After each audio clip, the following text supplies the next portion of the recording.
SSC batch ইংরেজি প্রথম পত্র নিয়ে টেনশনে আছো? হাতে সময় কম কিন্তু প্রস্তুতি নিতে হবে সেরা? তাহলে এই ভিডিওটি তোমার জন্য।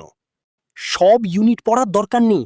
পরীক্ষার জন্য মোস্ট ইম্পর্টেন্ট ইউনিট হচ্ছে 1, 3, 6 এবং 10। এই ইউনিটগুলোর কিওয়ার্ড এবং সিনোনিমগুলো একবার দেখে নাও। এমসিকিউ আর কোয়েশ্চেন আনসার নিয়ে আর ভাবতে হবে না। সবচেয়ে সহজে নম্বর তোলা যায় রাইটিং পার্টে। স্টোরি রাইটিং এর জন্য শেখ সাদি বা তৃষ্ণার্ত কাকের মতো জনপ্রিয় গল্পগুলো রিভিশন দাও। আর ডায়লগ রাইটিং এর জন্য একটা নির্দিষ্ট ফরম্যাট শিখে রাখো। ফরম্যাটগুলো আমার ওয়েবসাইটে পাবে, যেন যে কোনো টপিক আসুক তুমি বানিয়ে লিখতে পারো। সবশেষে গত 2-3 বছরের বোর্ড প্রশ্নগুলো ঝালাই করে নাও।